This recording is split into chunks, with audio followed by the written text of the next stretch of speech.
You know, sometimes as a landscape photographer, like, you just have to basically go out and shoot and start getting your creative juices flowing. I think especially in like the winter and summer months, it's so easy to get bogged down with what the weather is doing and maybe even planning out future trips. And that's kind of what I've been doing, is planning out a trip that I'm going to leave on later this month. And it's just like, I'm excited to go on that trip and all that excitement is building up, but I'm not taking any photos, and it really creates like this creative block almost of like, what am I doing?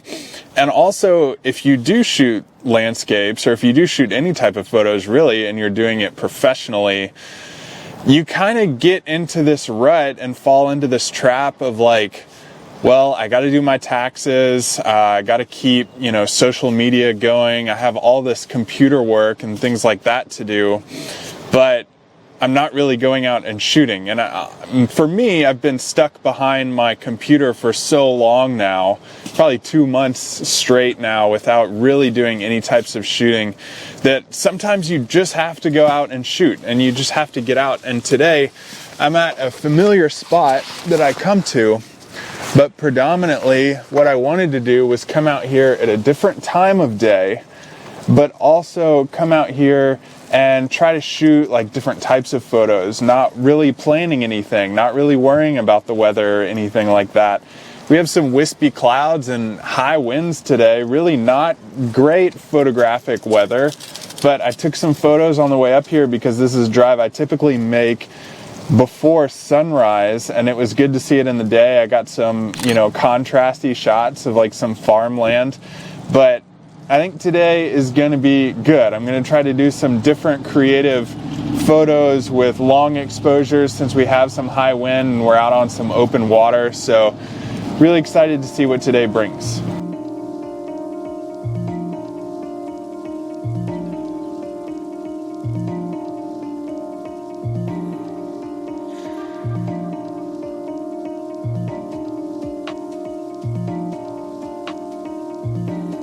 When you go through these times of wanting to get outside and trying to get to a place where you want to be, a lot of times there's that frustration of, you got to get out here and you got to rush, you got to get the right shot. But I think there's so much pressure that's always put on photographers to, build your following, get like 10,000 subscribers on Instagram or something like that.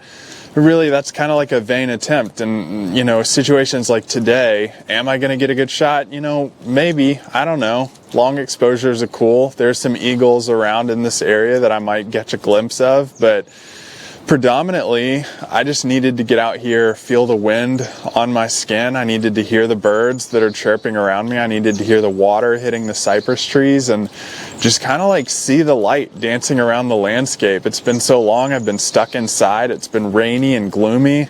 I just needed to get out here and see this. But ultimately, I think photographers just need to get out and come to places and just try to break through those creative ruts or creative frustration that you tend to have periodically as a landscape photographer, and try to get in and get out of those things. So also speak to yourself during those times of, what is this frustration? Why am I feeling this? What is this kind of going to teach me through this process? Maybe you need to do something like long exposures like I'm trying to do today. Maybe get into some time lapses like I might do today. It might really trigger that creativity that you need to see, and that spark that you need to feel for landscape photography.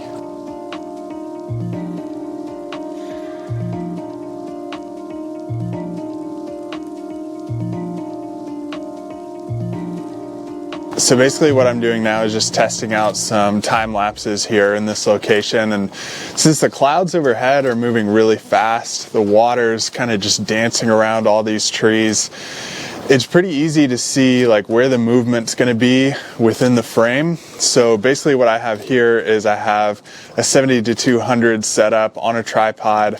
I have a cable release right there plugged into the side of my camera, and I just have that hold on lock so that when I set my camera to a high frame rate and have it continuously shooting, what happens is that every time it finishes a frame, it's just going to restart the next one because I have that lock set on my cable release on my camera. And basically what I'm trying to do with the composition is set something up to where you have still trees, because you don't want the tree limbs moving around a whole lot within the frame, but I still want that sky moving a little bit. So it's like a 1.5 second exposure right now, something like f11 ISO 100. Just going to smooth out that water a little bit and have a pretty fast enough frame rate where this can be a pretty quick time lapse that I can just shoot in, I don't know, 8 minutes probably, and it may show enough movement in the sky and movement around the water to set up a good shot. I know I have some dust spots on my lens, but honestly just kind of testing out some time lapses for some projects that I'm going to be working on later this year, and also just kind of playing around with creative stuff.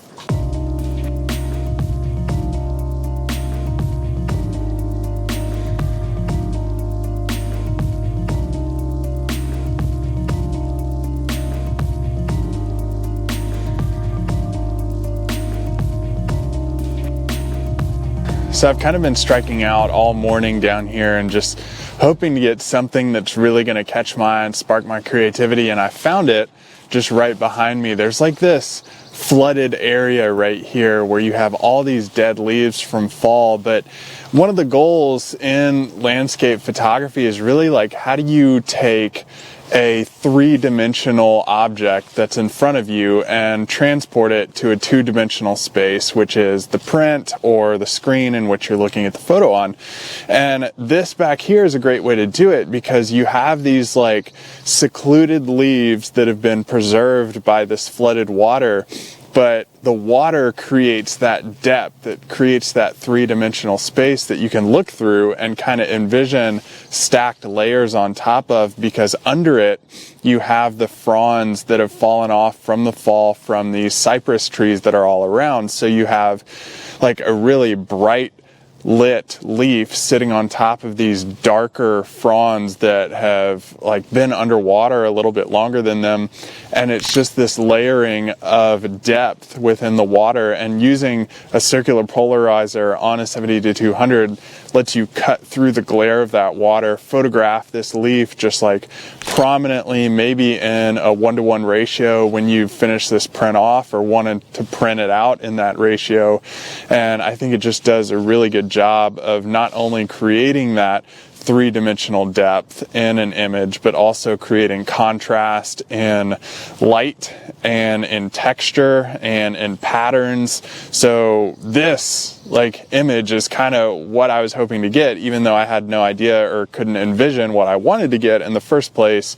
When you kind of see that in the field and you are able to see it and kind of creatively think away around how to create that 3D space in an image and how to create texture and contrast in a photograph. Like this kind of just sparks my creativity, gets my juices flowing, and gets me ready to go shoot more photos. You know, spring is right around the corner. 10 days I leave for Africa, so I'm really pumped about finding this photo, getting me excited about going and capturing the next one too.